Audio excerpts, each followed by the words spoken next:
Just so you know how important this thing is, and I'll put it together for you in a parable. We're in a church. I'll put it together for you in a parable because we're in a church.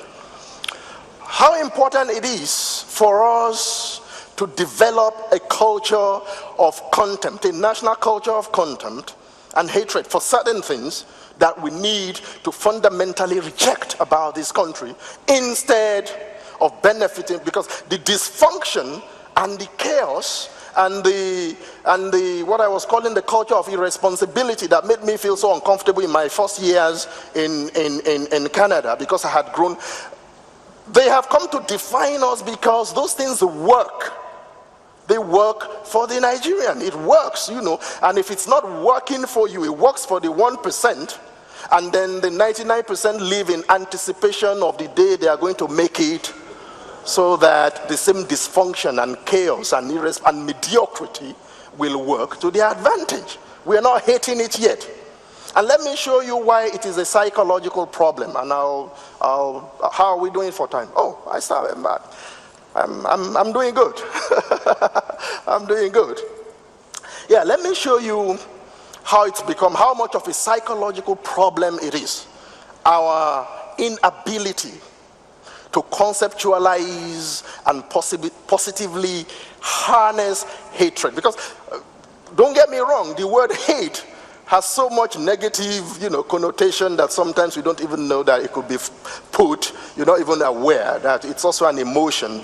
Love and hate are the two emotions, through which great nations arise. What they love about themselves and what they hate and reject about themselves. That's how nations are built. But our tendency here is to glamorize love as patriotism and preach that we need to love Nigeria and love and forget that side. But the two have to work together consciously to make a nation great. Now, the story I want to tell you, I have so many of my readers in the room and followers online, so you're already familiar with that story. But it never gets boring, so I'll tell it again, and then draw lessons from it that I hadn't previously drawn anywhere. I once wrote this op-ed, because I'm a weekly columnist, entitled The Parable of the Showerhead. The Parable of the Showerhead. And it went viral online. It was just all over the place for several months. The Parable of the Showerhead. That story came out of a personal experience. About 5 years ago, I don't recall the exact date, the Nigerian High Commissioner to Canada at the time, Professor Yowese Haye, my very good friend, published a book and decided to launch it in Abuja, back home in Abuja, and so invited me to come and be the book reviewer. And somewhere along the line, he changed his mind and said, no, I don't even want an ordinary review, Prof. I want you to do a lecture, a full-scale lecture around the book, using the book as a standpoint. And I said, I'd be happy to do that. And so he flew me, and it was a very upper-class event, because at that time, he was in the good graces of the villa. So, he brought in the movers. I recall that on the podium with me, the Minister of the Federal Capital Territory was there. There were some governors and some ministers. Ajumo Gobia was there. So it was now for an event like that, where do you think they were going to lodge the main speaker? For an event at that level, where do you think in Abuja they were going to, which of the hotels? Well, I don't know, I'm not naming names. I'm not mentioning hotels, but it was one of the top of the shelf hotels in Abuja. So I checked in, long flight, exactly like I did yesterday, long flight from Ottawa, and then so I'm tired and I needed a shower badly. And up until I went to the shower, everything was top-notch, everything. In fact, the everything about the hotel, the reception and how they went about, because we in the diaspora, whenever something works in Nigeria, we have this silly thing that it's an exception. It's opeo.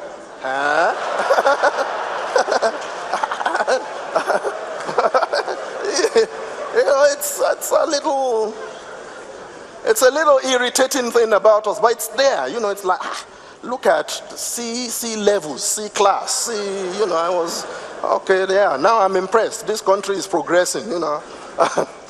And then I get to my room, everything working and all that, until I turned on the shower. Water pressure, fantastic. Water pressure, excellent. The only trouble was only about half of the shower holes were actually working. The other half was blocked. But it was really gushing. The half that was working was really gushing out water. But then all the French instinct, the Canadian instinct, the American instinct, the normal instinct took over.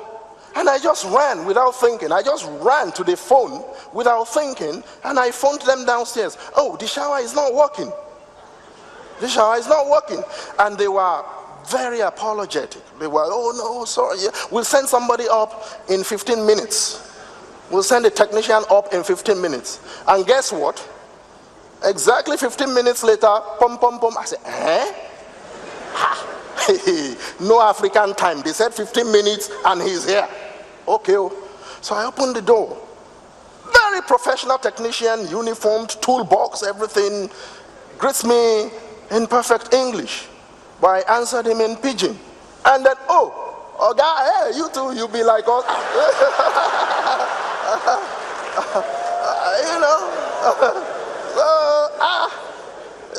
So they say, I said, don't doubt me, me a full ground though. He said, okay, all right.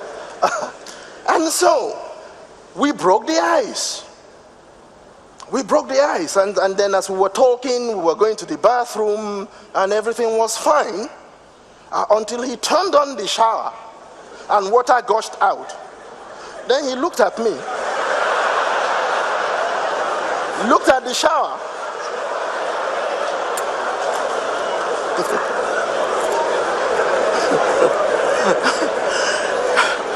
he turned it off to make sure, and then turned it on again, and water gushed out.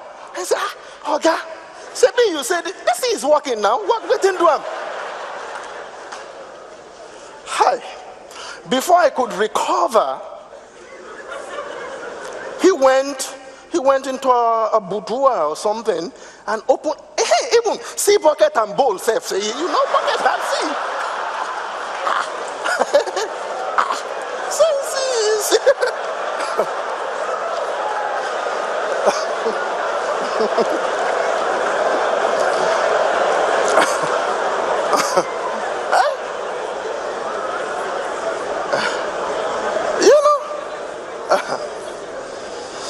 See bucket and make I run water for you. So I just, I had to admit, I didn't know where to start. I was tired. I had to admit that I don't know what in the even, maybe I don't see, because I just did not know where to start. And when he left, I sat on the bed thinking, in considerable sadness. And it was no longer about him, because I thought that shower head was a summation of who we are, was a perfect metaphor for the Nigerian condition. And I was even said, we are talking of that hotel in Abuja. So I started thinking, how many Nigerian big men and women, how many senators or governors have passed through this room and used this shower just like this? Where do I even start with this psychology? How do we explain it to this nation that if there are 200 holes in a shower head, if one hole ain't working, it no be Panadol, it's not working.